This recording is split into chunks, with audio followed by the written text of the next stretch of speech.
सभी साथियों को मेरा नमस्कार। दिलशाद गार्डन के डियर पार्क से मेरा परिचय लगभग 2005 का है।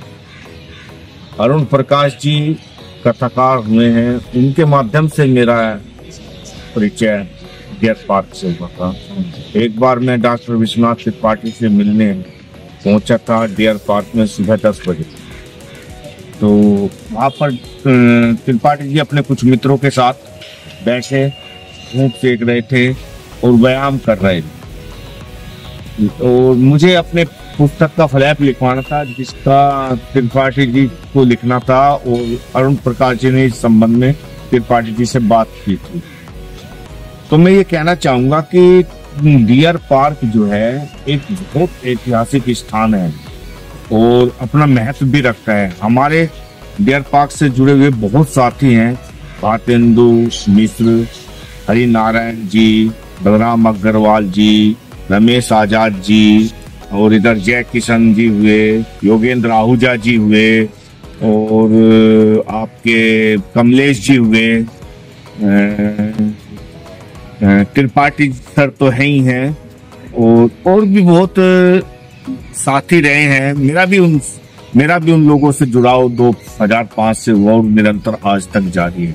दिलशाद गार्डन का अपना एक इतिहास ये भी कहा जाता है कि त्रिपाठी जी उस बतकई मंडल के जो दिलशाद गार्डन में हमारा बना था, बतकई मंडल में एक नियम बना था त्रिपाठी जी ने कि यहाँ पर सब बात होगी लेकिन साहित्य की बात नहीं है। कोई अपनी किताब या अपनी कविता के बारे में कोई भी बात नहीं करने का। तो आज तक का वो नियम बना हुआ है।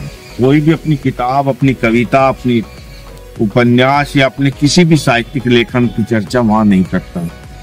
सिर्फ एक ऐसा वातावरण त्रिपाठी जी का बनाया हुआ है कि सब हम किस्से सुनेंगे। त्रिपाठी जी अपने मुख से किस्से सुनाते हैं, बड़े बड़े साहित्यकारों के उनसे जुड़े हुए बहुत से किस्से होते हैं जिन्हें हम सुन करके बड़े आनंदित होते हैं। ये किस्से इस समय में क्यों नहीं होते, और मैं देख रहा हूँ कि बहुत समय से ऐसे किस्से शायद दिल्ली में क्या भारत के किसी भी स्थान पर ऐसा बतकई मंडल मैं नहीं देख रहा हूँ जो लगातार अभी तक चला हुआ है। लेकिन अब धीरे धीरे भारतेंदु जी की तबीयत खराब रहने लगी, रमेश आजाद जी खुद बीमार भी रहने लगे।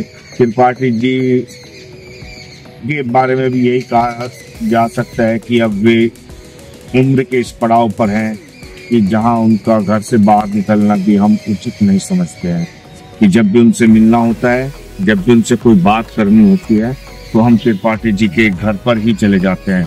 लेकिन बतकई मंडल से जुड़े सदस्य भी अब धीरे धीरे दिलशाद गार्डन से दूर इसलिए होते जा रहे हैं कि उनका रहन सहन भी दूर, उनका स्थान, रहने का स्थान भी दूर हो गया है। कोई नोएडा चला गया है, कुछ दिनों तक मदन कश्यप जी भी यहाँ पर आए हैं, और भी लोग हैं जो यहाँ इधर आते रहे हैं। लेकिन अभी भी दिलशाद गार्डन का बतकई मंडल आबाद है, क्योंकि यहाँ पर अभी भी हम सभी लोग मिलकर बैठते हैं। मेरा जाना भी बहुत कम होता है, मैं संडे टू संडे जाता हूँ, लेकिन अब तो कुछ दिनों से कहूँ कि लगभग 1-1.5 वर्ष से इसलिए जाना कम हुआ है कि काम की व्यस्तता बढ़ गई है, और दोस्तों से मिलना, बतकई मंडल के दोस्तों से मिलना भी दूभर हो जाता है। संडे का एक छुट्टी के कारण हम जिस छुट्टी को एंजॉय करते थे मिलकर बैठ करके सभी साथियों के साथ, लेकिन अब देखा जाए तो वही छुट्टी हमारे लिए एक ऐसा कार्य हो गई कि घर के परिवार के काम इतने हो गए हैं कि उन्हें को भी सुलझाने के लिए संडे का ही एक दिन काफी है। तो मैं यही कहूंगा कि बतकई मंडल ये निरंतर चलता रहेगा। भले ही हमारी व्यस्तताएं बढ़ती रहें, लेकिन हम कभी कभी मिलते रहेंगे संडे को। कभी कुछ लोग मिलेंगे, कभी 4 लोग होंगे, कभी 5 लोग होंगे, कभी 2 लोग होंगे, लेकिन मैं भी आता जाता रहूंगा। बतकई मंडल से मेरा आत्मिक लगाव है। मेरे सभी साथी बतकई मंडल के हमारे दुख सुख में एक साथ खड़े रहते हैं। अब इसका भार हरि नारायण जी पर आ गया है, भारतेंदु जी भी आ जाते हैं, लेकिन पूरी जिम्मेदारी हरि नारायण जी पर आ गई है बतकई मंडल की। तो मैं इसी बतकई मंडल ठीक तरह से चलते रहे और अपने सभी साथियों को शुभकामनाएं देता हूं कि बतकई मंडल में, और आग्रह भी करता हूं कि बतकई मंडल हमारा इसी तरह से चलता रहे। धन्यवाद।